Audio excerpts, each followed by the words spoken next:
billion over a very short period of time into the United States, and they may go double or even somewhat more than double that amount of money. It's a great thing, and I believe he will say that he's doing it because of the fact that he was very inspired by the election. They wouldn't do it without that election. I can tell you a lot of people wouldn't. You saw last week where we have somebody who's going to go from $100 to $200 billion, and we have many other people, and we'll be bringing some of them out. Some of them like to do it somewhat more quietly, and some don't, and they feel so strongly about the country that they want to let people know about it. But it's an honor to have such a great investor investing in our country. The investment will support massive new data centers across the Midwest, the Sun Belt area, and also to keep America on the cutting edge of technology and artificial intelligence. He's very big into the data centers, and that's going to be a very hot item in the coming years, as you know, with AI. In particular, the first phase of the project will be in Texas, Arizona, Oklahoma, Louisiana, Ohio, Illinois, Michigan, and Indiana, those places. And Hussein, I'd love you to come up and say a few words. Thank you very much. Thank you. Thank you. Thank you, Mr. President. It's been amazing news for me and my family when he was elected in November. We've been waiting 4 years to increase our investments in U.S. to a very large amount of money. We are a company operating in more than 20 countries around the world. We have delivered more than 45,000 luxury units and another 45,000 in the pipeline. In data center, we are in 10 countries around the world, in Asia, Europe, and Middle East. And we're very, very excited now with his leadership and his open strategy and policy to encourage businesses to come to U.S. For the last 4 years, we've been waiting for this moment. And we're planning to invest $20 billion and even more than that if the opportunity in the market allow us. But at the moment, we're planning $20 billion in data center, catering for the AI and cloud business for the hyperscalers. Fantastic. Thank you, Mr. Great President. honor. Thank you very much. So nice. And that man knows what he's doing. He knows. So, Hussein, we're going to work with you and make sure everything goes smoothly. We have powers that haven't really been used in terms of environmental. If you invest over $1 billion in the United States, we're going to give expedited reviews to everybody because everyone's afraid they're going to come in and get caught in the quagmire, which is very prevalent in the United States, unfortunately, the quagmire of environmental and various other regulations and rules. And I made it a point of telling people if you invest $1 billion or more, and we'll do this for people with far less too, but we guarantee it. We're going to move them quickly through the environmental process. Sometimes people held up 12, 13, 14, 15 years. I saw it with plants in Louisiana where I got it approved in literally a week.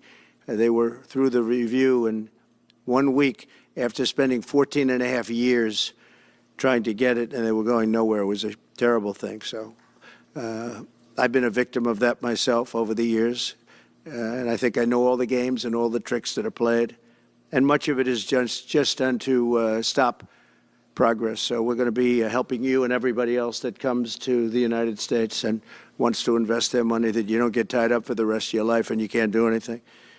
This commitment further underscores that many of the greatest business leaders on earth are seeing a very bright economic future for America since the election. As you know, a lot of positive things have happened. We are inheriting a difficult situation from the outgoing administration, and they're trying everything they can to make it more difficult. Inflation is continuing to rage, and interest rates are far too high. And I've been disappointed to see the Biden administration's attempt to block the reforms of the American people and that they voted for. We had a landslide election. We won every swing state. We won the popular vote by millions and millions of people. Nobody even knows how many people, millions. And they're still counting in some areas. You know, they're still counting the vote in some areas. Can you believe this? What a place. What a horrible place. One of the things we're going to do is we've got to fix the election so that we get honest counts and they get done by 10 o'clock in the evening or something thereabouts. They have places where they're still counting votes. President Biden's actions yesterday on offshore drilling, banning offshore drilling, will not stand. I will reverse it immediately. It'll be done immediately. And we will drill, baby, drill. And we're going to be drilling in a lot of other locations. And the energy costs are going to come way down. They'll be brought down to a very low level. And that's going to bring everything else down. That's what caused it to go up, along with the ridiculous spending on the Green New scam. All this money, trillions of dollars. It's like throwing it right out the window, what they're doing. And they're trying to spend so much now. They're just taking money and giving it to anybody that wants it for any project at all, if it's certified under the Green New scam. And they don't work, and it's too expensive. And, you know, they told me that we're going to do everything possible to make this transition to the new administration very smooth. It's not smooth because they're doing that. They're playing with the courts, as you know. They've been playing with the courts for 4 years, probably got me more votes because I got the highest number of votes ever gotten by a Republican, by far, actually, by a lot. And, you know, we had a great election, so I guess it didn't work. But even to this day, they're playing with the courts. They have their friendly judges that like to try and make everybody happy on the Democrat side. It's called lawfare. It's called weaponization of justice, and it's happened at a level nobody's ever seen before. So many. I defeated deranged Jack Smith. He's a deranged individual. I guess he's on his way back to The Hague. And we won those cases. Those were the biggest ones. And the press made such a big deal out of them, but we did nothing wrong. We did nothing wrong on anything. And the people saw that. You know, when they vote, when a Republican, it's not easy for a Republican. When the Republican wins the popular vote by millions and wins all 7 of the swing states, people said, well, he could win 4. We won all 7, and we won them by a lot. That tells you we won. That tells, and they've been watching this injustice. I call it the Injustice Department. What they've done is so bad. The whole world has watched that. And it took work, but it got me a lot of votes because when explained, I mean, we have a judge in New York who's a very crooked judge. I'm under a gag order. I can't even talk about aspects of the case that are the most vital aspects. I'm under a gag. Do you know that I'm the president-elect of the United States of America? I'm a former very successful president. We had the greatest economy in the history of our country. We had borders that were sealed and beautiful. We had everything was good. We had no wars. We defeated ISIS. We had no wars. Now I'm going into a world that's burning with Russia and Ukraine, with Israel. You took a look at that attack on October 7th, the attack on Israel, with the horrible way they got out. Not the fact that they got out. I would have been out before them. But we would have been out of Afghanistan with dignity and strength as opposed to looking like a bunch of fools with 13 dead and many, many badly, horrifically injured. Nobody ever talks about them. No arms, no legs. Nobody ever talks about them. The way they got out was outrageous, leaving billions of dollars of brand new military equipment that I bought in the Afghans and specifically to the Taliban. It's the group. And we were doing very well. We would have been out. We would have been respected. I think it's one of the reasons it was so badly handled, that withdrawal where people are jumping onto airplanes, falling off the sides of airplanes when they're 3,000 feet in the air. And nobody's ever seen anything like that, the worst. And because of that, I think Russia went and attacked Ukraine. When they saw that, they said, these guys are incompetent. They don't know what they're doing. But we know what we're doing now. And that's going to all end. And we have a great military. I defeated ISIS, as you know. We were in no wars. I just finished a couple. And we got also our soldiers guarding Syria and Turkey. We were in the middle. We had 5,000 soldiers. They would have been gobbled up with 2 armies. We had one army, 300,000. We had another one, 500,000 or 600,000, getting ready. We had 5,000 people in the middle. I said to a general, how do 5,000 people do in that case? And the general just looked at me and said, not well, sir, not well. And I took him out. And you know what happened? Nothing. I got criticized. I saved 5,000 lives, actually. And we did a great job, and we're going to do an even better job because now we have a tremendous amount of experience. We have people that I can rely on. But the 625 million acres, people can't realize, it's like the whole ocean. Take an acre. You know, an acre, you have a house on a half an acre, on a quarter of an acre, or an acre. If you have an acre, you have a big deal. Now you multiply that by 625 million acres. It's like, feels like the whole ocean. And that's our strength, you know. People can say we manufacture, we don't manufacture. The thing we have oil and gas more than anybody in the world. And we're going to have more of it, too. But they took away 625 million acres of offshore drilling. Nobody else does that.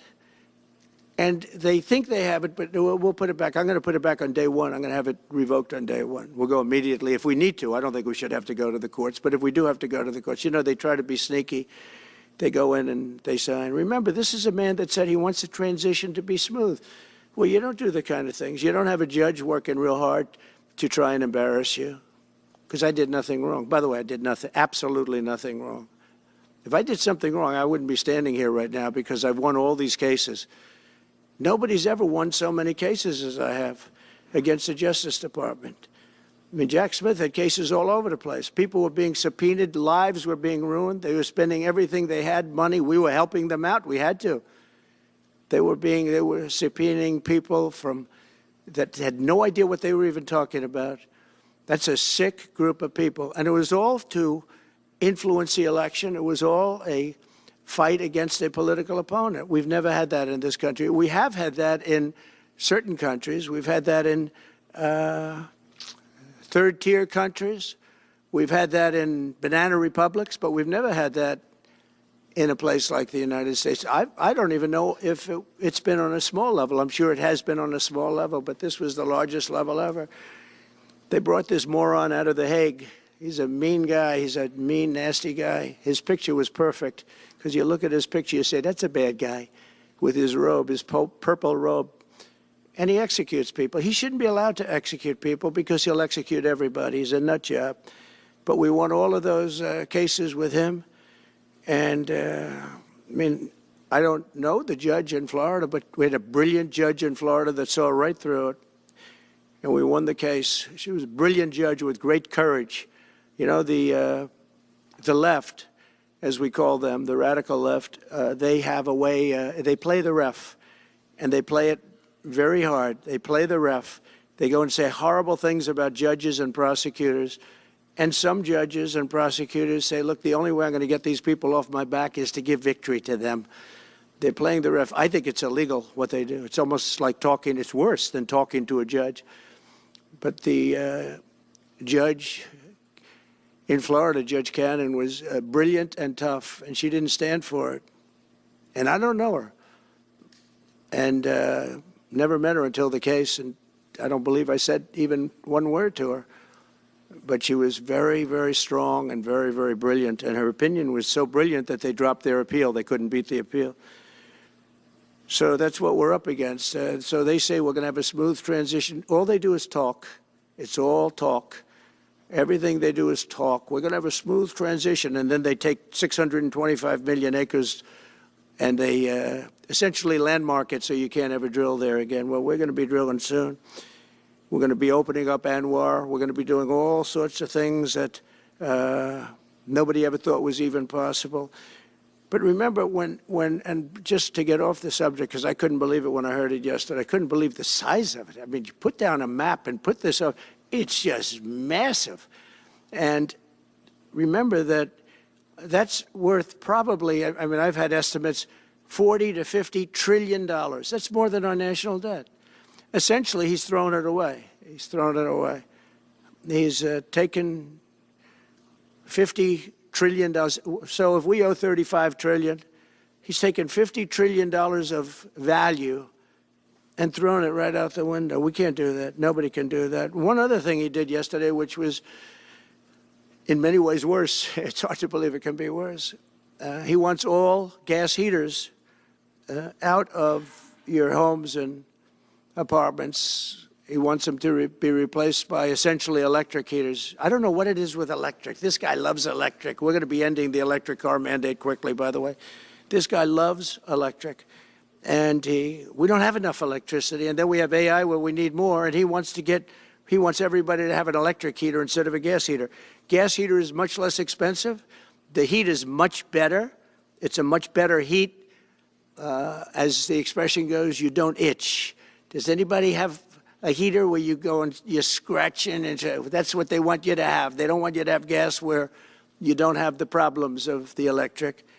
And the source is plentiful. They're much cheaper to operate. They're much better. They work much better. They look much better. 60% of homes and apartments have gas heaters. He wants them all removed quickly. These people are crazy. There's something wrong with them. There's something wrong with them. They also want to go back, and they have already started that, to when you buy a faucet, no water comes out because they want to preserve. Even in areas that have so much water, you don't know what to do. It's called rain. It comes down from heaven. And they want to do, no water comes out of the shower. It goes drip, drip, drip. So what happens? You're in the shower 10 times as long, you know. No water comes out of the faucet. You want to wash your hands. They want to go back to even stronger than what they have right now. As you know, I ended that policy. You can have all the water you want. It makes no difference. It comes weird, especially in certain areas. We have so much water, we don't know what to do with it. But these are all things. They want very, very little water to go into your dishwasher, almost none. And you know what people do? They just keep pressing, pressing, pressing, keep it going. They end up using more water. Likewise, washing machines. They want in your washing machine to have very little water coming out of the washing machine. So when you wash your clothing, you have to wash it 4 times instead of once. You end up using more water. We're a party of common sense, and things that I'm telling you now is really all about common sense. On January 20th, we'll turn the economy around very quickly, because right now when I think of our economy, I think about inflation. That's what we have. We have inflation, I believe, at a level that we never had before. There's never been anything like it. And over the next 4 years, the United States is going to take off like a rocket ship. But really, it's already doing it. If you take a look, just last month, SoftBank announced the $200 billion. I think it'll be 200. He said between 100, and I said, how about making it 200? And he sort of said yes, but let's say it's 100, but it might be 200, right, Brian? Dollars, United States, creating more than 100,000 jobs. Hussein just announced a tremendous investment that he's going to make, and that's money that's in the bank. He's going to come and do it, and he'll do a great job, and he'll build the best centers in the country, I guarantee, because I know the way he builds. Since my election, the stock market has set records. The S&P 500 index has broken above 6,000 points for the first time ever, never even close. In a single month, small business optimism soared 41 points. It's not a 41. It went up 41 points. And that's the largest in the 39-year history of the group that does it. According to Gallup, the American people's confidence in the economy has just surged to the highest level in history. That's why I have a news conference like that. I take the greatest business leaders in the world. I say, hey, do you want to say you're going to invest the money? They're not looking for news conferences. They're saying, what am I doing here? They go in and they invest money. But it's good to know where the smartest business people in the world are investing, and they're investing in the United States. So we've done this all in 2 months of not being there. You know, we haven't been there. And it's pretty amazing, and we think we're going to do some really great things, really great things. We're being respected again all over the world. The Panama Canal is a disgrace, what took place at the Panama Canal. Jimmy Carter gave it to them for $1, and they were supposed to treat us well. I thought it was a terrible thing to do. You know, it was the most expensive structure ever built in the history of our country, relatively. It would be the equivalent of substantially over $1 trillion today. We lost 38,000 people. Think of it, 38,000 people, they died from malaria, mosquitoes. They were unable to stop the mosquitoes. They paid people 5 times more to take the job. Many of those people died. We gave it away for $1. But the deal was that, you know, they have to treat us fairly. They don't treat us fairly. They charge more for our ships than they charge for ships of other countries. They charge more for our Navy than they charge for navies of other countries. They laugh at us because they think we're stupid, but we're not stupid anymore. So the Panama Canal is under discussion with them right now. They violated every aspect of the agreement, and they've morally violated it also. And they want our help because it's leaking and not in good repair. And they want us to give $3 billion to help fix it. I said, well, why don't you get the money from China? Because China's basically taken it over. China's at both ends of the Panama Canal. China's running the Panama Canal. And they come to see this Biden, this guy who should never have been allowed even to run for president. Of course, she shouldn't have either, because that never happened. I had to be 2 people, not 1. But they want $3 billion to fix the Panama Canal that's run by China and makes a lot of money, China. One of the most profitable structures ever built, because you have ships lined up back to Florida, frankly, and they just keep going through. And the numbers are staggering, $500,000 to $1 million a ship. And they took it away from us, meaning we gave it to them for $1. But not going to happen. What they've done to us, they've charged us, they've overcharged our ships, overcharged our Navy. And then when they need repair money, they come to the United States to put it up. We get nothing. Those days are over. Working with the Republican majorities in Congress, will cut taxes, slash regulations, raise wages, and boost incomes at a pace the world has not seen before, and certainly not from our country. We had a big chunk of it for the first 3 years prior to COVID coming in my administration. We had the greatest economy in history. We cut the most regulations in the history of our country, and I did that all in 4 years. By 4 times more than any other president cut. We did that in 4 years. And we were just getting started. We'll impose new tariffs so that the products on our stores will once again be stamped with those beautiful words, made in the USA. And we are not treated well, as you know, by Canada. Canada is subsidized to the tune of about $200 billion a year, plus other things. They don't essentially have a military. They have a very small military. They rely on our military. It's all fine, but, you know, they got to pay for that. It's very unfair. I have so many great friends. One of them is the great one, Wayne Gretzky. I said, run for prime minister. You'll win it'll take 2 seconds. But he said, well, am I going to run for prime minister or governor? You tell me. I said, I don't know. Let's make it governor. I like it better. But no, something's going to have to be done. Same thing with Mexico. We have a massive deficit with Mexico, and we help Mexico a lot. They're essentially run by the cartels, and can't let that happen. Mexico's really in trouble, a lot of trouble. Very dangerous place. And we're going to be announcing at a future date pretty soon. We're going to change, because we do most of the work there and it's ours. We're going to be changing, sort of the opposite of Biden, where he's closing everything up, essentially getting rid of $50 to $60 trillion worth of assets. We're going to be changing the name of the Gulf of Mexico to the Gulf of America, which has a beautiful ring that covers a lot of territory. The Gulf of America, what a beautiful name. And it's appropriate. It's appropriate. And Mexico has to stop allowing millions of people to pour into our country. They can stop them.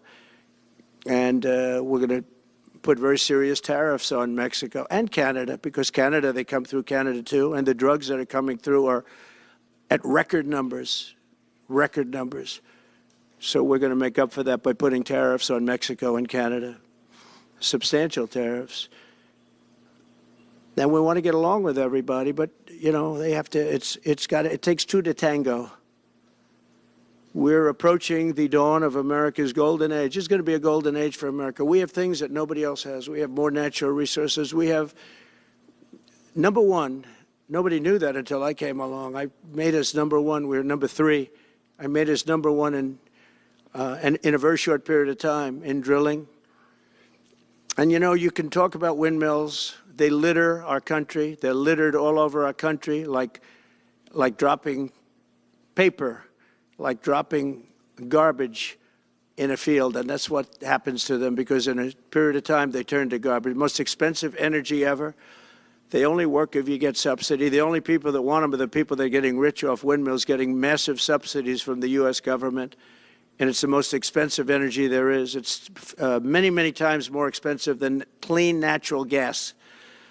So we're going to try and have a policy where no windmills are being built. You know, off the coast of New Jersey, they want to build like 200 windmills. The people are going crazy. Nobody wants them, and they're very expensive. They don't work without subsidy. You don't want energy that needs subsidy. Energy is a good business. You don't need subsidy. But when you build these massive towers, I mean, they're 25 stories tall, 40 stories. They have 170 stories tall.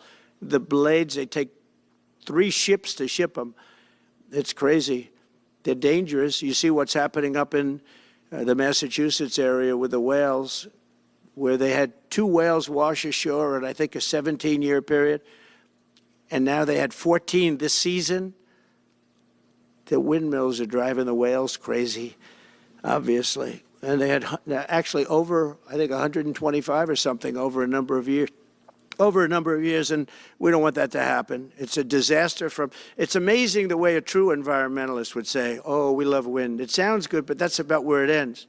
You know, after 10 years, you have to redo them. And what happens is they don't do that. They let them stand and they rust, and they say, because of the environment, I'm not a believer in this, but they say you can't, because it's a certain fiberglass, that the blades cannot be buried in earth, that's an environment. So what do you do with them? What do you do with them? And I don't know if you've ever gone to Palm Springs, California, or any of these places where you have long-term windmills standing. They're a disaster. They're rusting, rotting, closed, falling down. This is as you enter Palm Springs. And they put new ones next to them because nobody wants to take them down, because why should they take them down? It's very expensive to take them down. And you can't do anything with them because the blades, you can't bury them because of the environmental protection. We'll look at that. Doesn't make sense, but that's what they say. So we are at the beginning of a great, beautiful golden age of business. And I think we're also at a golden age of common sense, because everything I'm saying to you, from a simple water faucet that doesn't allow water to come out appropriately, to all of the other elements of what we do and what we're going to do, to take $50 to $60 trillion off our country's balance sheet because some man that has no idea what he's doing, has no idea. You know it, I know it, the Democrats know it. What they did is a crime by allowing that to happen. And I'll bet you, if you asked him today, how much acreage did you submit? Essentially, did you destroy? You destroyed the economic viability of drilling in the ocean. And with AI coming along and all, you know, a lot of people don't realize that AI is going to be a big thing, but you'll need double the electricity at least that we have right now. So right now we produce electricity for many, many different things. AI is a very big deal in terms of the future. China is already building electric facilities, big, bold electric facilities. And you know how they're being fired up? With coal. They're being fired up with coal. And we're going to build bigger and better ones. People like Hussein that are doing the same thing as he is. I'll bet they don't do it as well because I know how he does it, but they're doing a lot of things. The problem is they can't get their permits because I say build the plant with the building. So with the structure, build the plant, because if you go into grid, the grids are old. So they said, that's a great idea. In other words, build your electric facility alongside of your plant. And you could have extra output if you want, because once you build it, you can make it larger pretty inexpensively. You could have extra output, which you'll sell to the public, but build it with the plant, and people are loving that idea. So we're going to have a lot of fun making America great again, and it's going to happen, I think, very, very quickly. It's already happened. So I would say this, and this has been pretty openly reported by the news. There's never been anything like what's happened in the list since we won the election. couple of months since we won the election, the whole perception of the whole world is different. People from other countries have called me. They said, thank you. Thank you. The perception of the whole world is different. We're going to have to settle some big problems that are going on right now. We're going to have to settle up with Russia, Ukraine. That's a disaster. I look at numbers every week, the number of people being killed in that war. People don't know, mostly soldiers now. But the towns have been obliterated. This was a Biden fiasco that that should have never happened. If we had a real president, if we had a president that knew what he was doing, Russia would have never, ever gone in. But they did go in, and we have a mess. The cities are all blown up. The people have largely left. And the soldiers are killing each other at levels that haven't been seen since the Second World War. So we'll have to get that one straightened out, too. That's a tough one. Much tougher than it would have been before it started, I can tell you that. A deal could have been made just by an average deal maker. Deal could have been made on that. So thank you all for coming. We'll take a couple of questions. Yeah. Go ahead, please. President, thank you.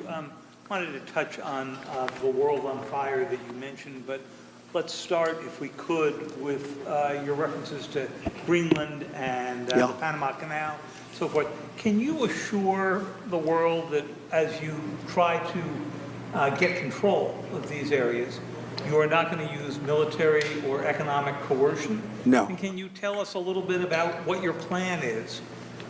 Are you going to negotiate a new treaty? Are you going to ask the Canadians to hold a vote? What is the strategy? Yeah, I can't assure you, you're talking about Panama and Greenland. No, I can't assure you on either of those two. But I can say this, we need them for economic security. The Panama Canal was built for our military. I'm not going to commit to that now. It might be that you'll have to do something.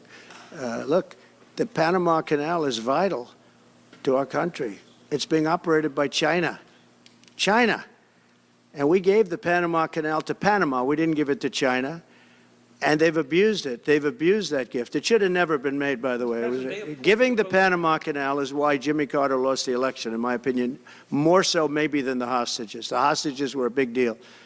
But if you remember, and nobody wants to talk about the Panama Canal now because, you know, it's inappropriate, I guess, but because it's a bad part of the Carter legacy. But he was a good man. Look, he was a good man. I knew him a little bit, and he was a very fine person, but that was a big mistake. Giving the Panama Canal to Panama was a very big mistake. We lost 38,000 people. It cost us the equivalent of $1 trillion, maybe more than that. Probably the most expensive, they say it was the most expensive structure, if we call it a structure, which I guess you can, ever built. And giving that away was a horrible thing. And I believe that's why Jimmy Carter lost the election, even more so than the hostages. Those two things. If I could follow up on Ukraine and Iran, the two negotiations you'll be heading into. On Ukraine, you said just before it's a lot more complicated now. Much more complicated. Do you believe... Because it would have never started. Right, but it has started. You've well, got not only started, the cities are largely knocked down. So you've got what you've got. At this point, to hold on to leverage in dealing with President Putin, would you make a commitment to the Ukrainians that you will keep supporting them during the negotiations? Well, I wouldn't tell you if that were the case. Would you make a commitment to provide a security guarantee if they do enter into an armistice or a ceasefire along the lines that the French and the Germans? So, you know, a big part of the problem was Russia for many, many years, long before Putin said you could never have NATO involved with Ukraine. Now, they've said that. That's been like written in stone. And somewhere along the line, Biden said, no, they should be able to join NATO. Well, then Russia has somebody right on their doorstep, and I could understand their feeling about that. But there were a lot of mistakes made in that negotiation. And when I heard the way that Biden was negotiating, I said, you're going to end up in a war. And it turned out to be a very bad war. And it could escalate. That war could escalate to be much worse than it is right now. They can never join NATO. Well, my view is that it was always understood. In fact, I believe that they had a deal, and then Biden broke it. They had a deal, which would have been a satisfactory deal to Ukraine and everybody else, but that Biden said, no, you have to be able to join NATO. And that's always been, and nobody knows more about NATO than I. You know, years ago, when I first started this, I didn't know too much about NATO, but I got it right anyway. I said, they're taking advantage. I'm the one that got, and the Secretary General was here, as you know, 2 weeks ago, saying that if it weren't for me, NATO wouldn't even exist right now, because I raised from countries that weren't paying their bills. At that time, 28 countries, 20 of them were not paying their bills, 21 to be exact. They weren't paying, or they were paying a very small portion. And I raised over $680 billion. That was the number he gave, by saying, if you don't pay, we're not going to protect you. And as soon as I said that, the money came pouring in. But Obama could have said it. Other people could have said it. Bush could have said it. Nobody said it but me. I took a lot of heat. They said, oh, that's a threatening statement. Well, they weren't paying their bills. I said, we're not going to protect you if you're not paying the bills. So in a true sense, I saved NATO, but NATO's taken advantage of us. And one of the problems that I have, and I've said it openly, I said it to President Zelensky, Europe is in for a tiny fraction of the money that we're in. Now, whether you like that situation or not, Europe is much more affected than the United States. We have a thing called the ocean in between us, right? Why are we in for billions and billions of dollars more money than Europe? And, you know, they're a similar size, a little smaller, but they're a similar size economy as the United States when you add them up. And yet Europe is in for a small fraction of the number the United States is in. Now, Biden could have called them up during the term. That's what I did. I said, you have to pay your bills. And they all, one stood up. I won't say who. You'll probably have it, because the papers, the media hated to report on it. But a prime minister stood up from a country, you know, a famous meeting of 28 nations with no press, no anybody in the room. He stood up. He says, does that mean if we don't pay our bill, and at that point it was 2%, it should be 5%. It should be 5%, not 2%. But at that point it was 2%, but many people didn't pay. Some people didn't pay anything. But many people were way, including Germany. Germany was at less than 1%. You're going to press for 5%? Well, I think NATO should have 5%, yeah. Well, you can't do it at 2%. I mean, at 2%, every country, if you're going to have a country in a regular military, you're at 4%. I think they should be, you know, they're in dangerous territory. I think it should be, they can all afford it, but they should be at 5%, not 2%. I'm the one that got them to pay 2%. But a gentleman stood up, a prime minister stood up, and he said to me, sir, could I ask you a question? You're saying we have to pay our bills. If we don't pay our bills, will the United States protect us from Russia? I said, if you don't pay, you mean you're delinquent? He said, yes. He said, if you're delinquent, we will not protect you. I took a lot of heat. Although it was somewhat closed door, I took a lot of heat from the media. And you know what happened? The money started pouring in. That's why NATO has money. And the Secretary General said it was the most incredible thing he had ever seen in a negotiation. Now, if I would have said, yes, we will, nobody would have paid. If I would have loved to say, yes, we'll protect you even if you don't pay. But that's not the way life works. Mr. President, two questions related to each other. First, you said on your first day of office you're going to pardon January 6 defendants. Are you planning to pardon those who were charged with violent offenses? Well, we're looking at it, and we have other people in there. And as you see, I guess 24 or 28 people came now from the FBI. That came out very quietly. Nobody reported it, but they had people in some form related to the FBI. They had 4 or 5 people that were strongly related to the FBI. We have to find out about that.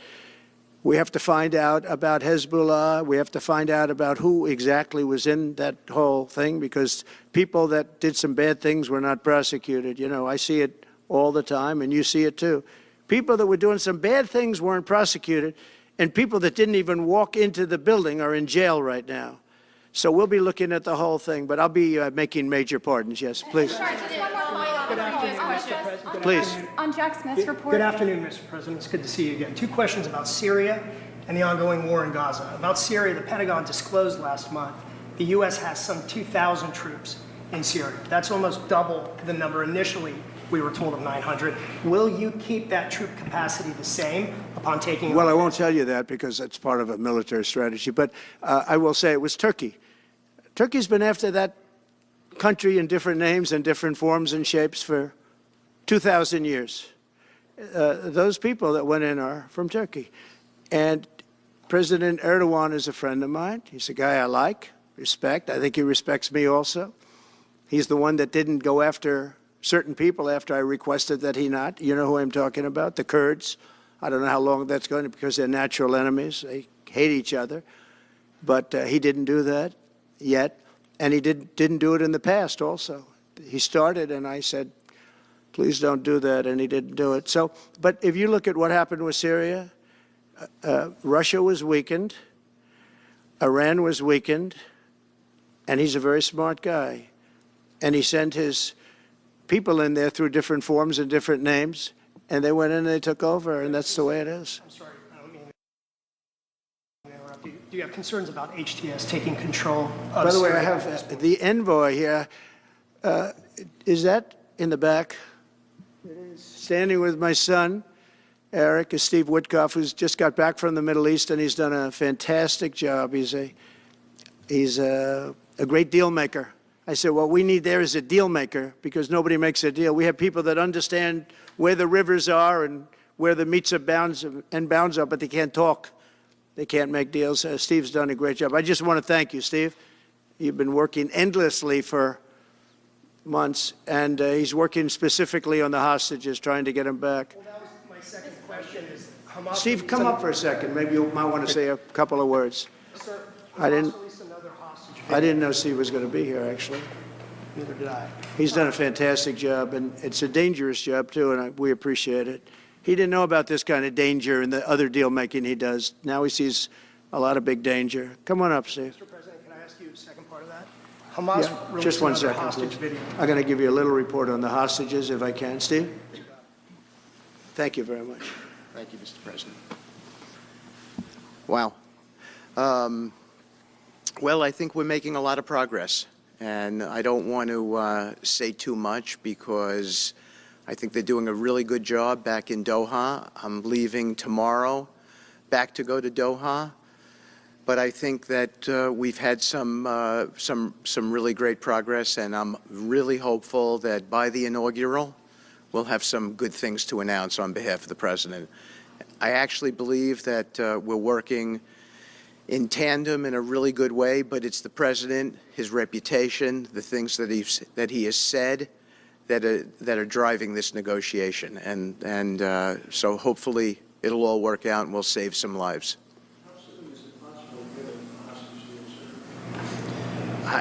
I believe we've been on the verge of it.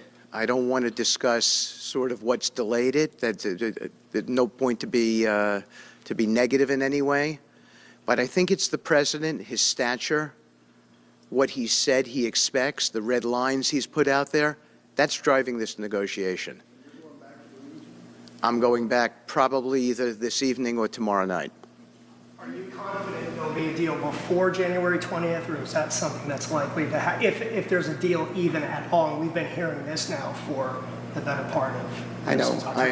I would say... They better be. Right. I would say that the President is exasperated. I don't want to talk for him, but look, I don't know anyone who delegates better than President Trump.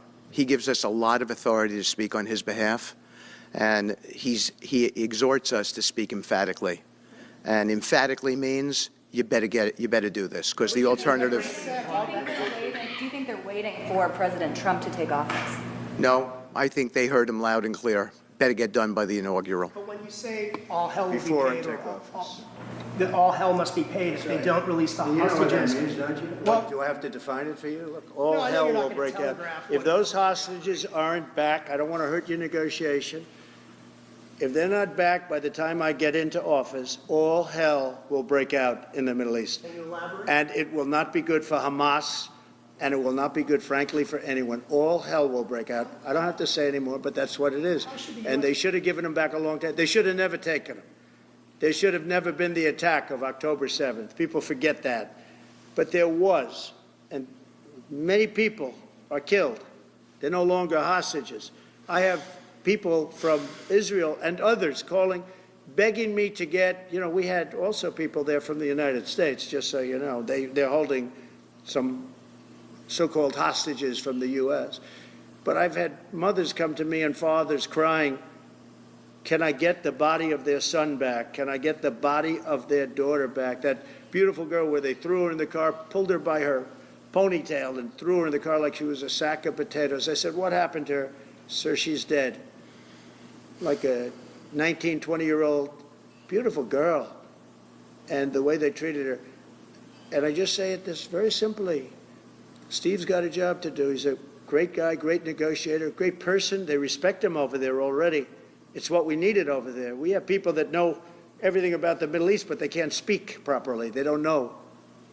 He's a great negotiator. That's what I needed. I could have sent that gentleman right over there, Hussein. He's a great negotiator. There are people, they're rare.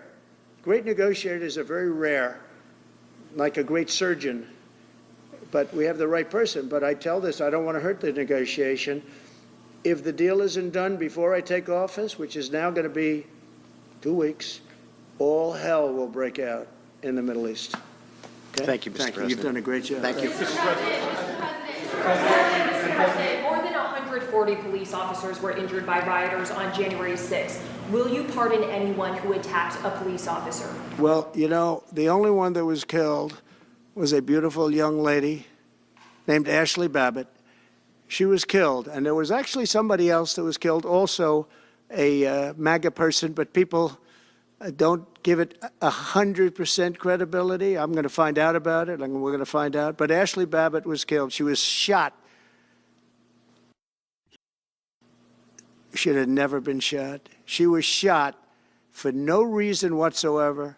In fact, they say that she was trying to hold back the crowd, and the crowd was made up of a lot of different people, so we'll see. But I will tell you this, the person that was killed was Ashley Babbitt. The other thing is, when they talk, you know, there was never charges of insurrection or anything like that. But if there were, this would be the only insurrection in history where people went in as insurrectionists with not one gun, okay? And let me tell you, the people that you're talking about have a lot of guns in their home for hunting and for shooting and for entertainment, a lot of good reasons. But there wasn't one gun that they found. And why didn't they find the bomber, the pipe bomber? You know, they know who the pipe bomber is. The FBI knows who it is. The status of the FBI has gone down so far, and the status of the DOJ, or as I call it, the Department of Justice, it's the Department of Injustice, being laughed at all over the world. And hopefully with Pam Bondi and with Kash Patel and with other people that we're putting in, that will all come back. If you do a poll in the FBI, I guarantee I'm at like 90% with the agents of the FBI, but they have hurt that incredible place. Law enforcement, I mean, you think of the FBI, they raided this house. By the way, they could have told me, could I see this? I would have given them, I actually told them, come in anytime you want. You can see anything. They raided the house, and the case was dismissed. And now I'm in litigation. I'm suing them for doing that, and I feel so badly doing it. I'm the President of the United States, and I'm suing the United States, but I'm suing them for other things, too. The FBI has gone so, its reputation has been so horribly hurt between Comey, who is the worst, and all of the others. What's happened to the FBI is, and we're going to make it great again. We're going to make the FBI great again. We're going to make the Department of Justice fair and strong, but fair again, because all they did was attack me because I'm their political opponent, and that includes with local judges like Marshawn. You ought to find out. Ask them, why do I have a gag order where I'm not allowed to speak? Think of it. I'm the President of the United States, and I'm not allowed to speak. Why? Because if I did speak, people would understand the scam. It's a scam. And we have very dishonest judges, and New York judges are very bad. We had one that valued this house at $18 million because it was good for their case. He actually valued that chandelier is worth more than $18 million. He valued this house as $18 million. And we have another one who was so nasty, so horrible, such a brute, most vicious, vile person. These are New York judges. But we've won most of the cases, so we're very happy about that. Please.